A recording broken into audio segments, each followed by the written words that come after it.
Welcome back to my thoughts on Series 11, one of the most divisive series in Doctor Who's history, apparently. Just by looking at the internet. I am recording this at about 9:10 in the morning, but because the weather is so shite, it is dark as hell, so I've had to put up a big light. There he is. So, let's get into it, shall we? Series 11, Episode 8, The Witchfinders. Now, most people have spoken positively about this episode, and I quite like it. I think it's one of the best of the series. Probably better than, what's it called? Probably better than Saranja Conundrum, even though I did kind of like Saranja Conundrum a bit. You have to admit, it was one of the weaker ones, as a whole, in this series.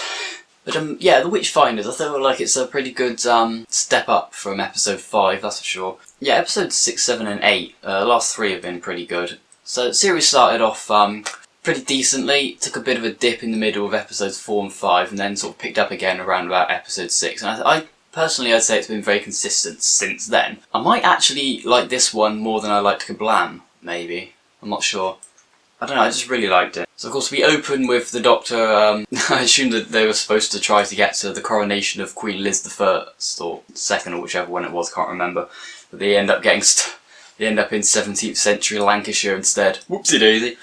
Typical Doctor, can't pilot the TARDIS for shit, can she? But yeah, end up in this village doing a witch trial.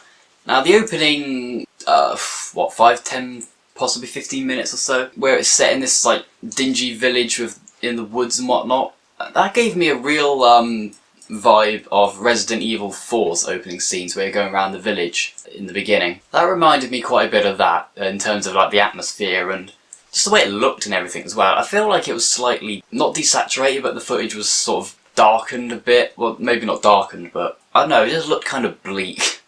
And I think that kind of helps the atmosphere they may or may not have been going for. I think May is probably the most likely of those two. But yeah, the atmosphere in the opening 10-15 minutes was splendid. Liked it, really loved it. I don't know why I've got a pen actually. Yeah, I don't know. So the atmosphere is really great. I'd say the Doctor, for the 13th Doctor, 8 episodes in, this is probably one of the best performances we've had from her. Yeah, I'd say it's probably in the top 3 episodes in terms of the Doctor being good as the Doctor. Does that make sense? I don't know. So yeah, Doctor was great, atmosphere was great. I think Graham did a splendid job in this as always. I said splendid twice in this video and I never normally say that. Blimey, what has this series turned me into?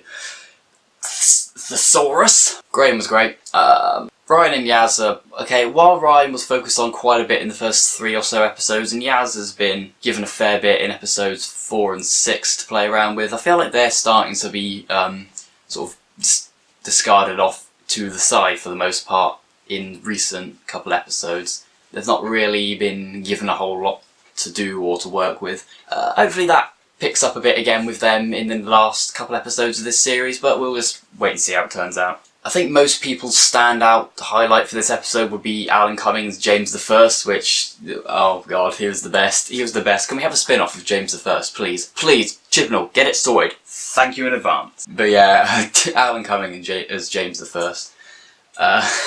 It was both sinister and hilarious at the same time, if you know what I mean, in some ways. Another highlight of this one would be the bit where King James has the Doctor tied up, like, for being a witch and all that crap.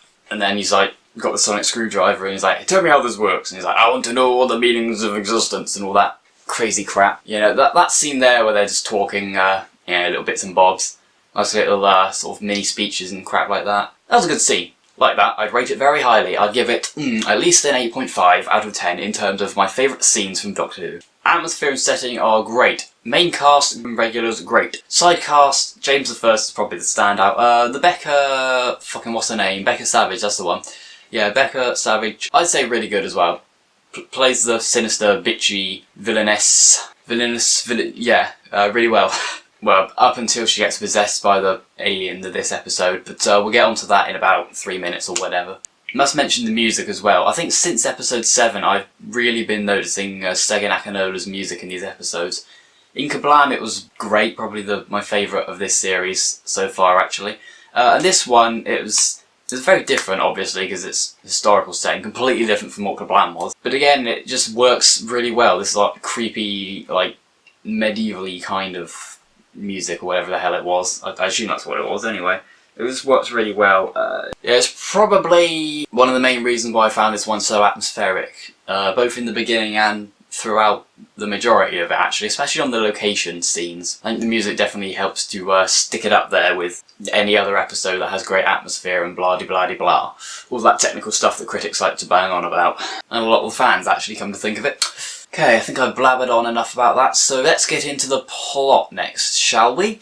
Right, so if you want a good plot that lasts throughout the entire episode, then I'd say don't go for this episode, really, if I'm honest. If you want a plot that's great for the whole episode, but then sort of dips down and gets a bit flat in the last 10 minutes of the episode, I'd say go for the Witchfinders. Now, I think I better explain myself on that one, hadn't I? Okay, so this episode was goddamn marvellous right from the end of the opening titles. Actually, no, right from the beginning of the opening titles, actually, right up until, I'd say, about the 40-minute mark, and then the last 10 minutes or so, it kind of slips on a banana peel like it's playing Mario Kart and just face plants into the mud. So, the villain, we've got these aliens called the Morax. Is that how you say it? Morax? I think is that what they're called, the Morax? Yeah, the Morax. War criminals that have been imprisoned inside a hill in Lancashire where a giant alien technological tree is the lot, and they've been like melted down into this mud molecule kind of monster for some fucking reason. I don't really know why. Now that's a pretty decent setup. You could do a fair bit with that. It's not exactly anything particularly special. You know, Doctor Who has done things like that on a fair few occasions before, or variations thereof of this kind of concept for a villain. But the problem with these ones is, okay, they're only revealed in like the last 10 minutes and they don't get much development at all. All we really know about them is they are bad guys from space. They did bad things, so they were imprisoned in Hill. They are bad guys, want to take over world for some reason. That's pretty much all we know about these guys anyway, but I would have liked to know a bit more about them rather than just generic bad guy with a slightly unusual setup. And when I say slightly unusual, I mean very, very slightly unusual.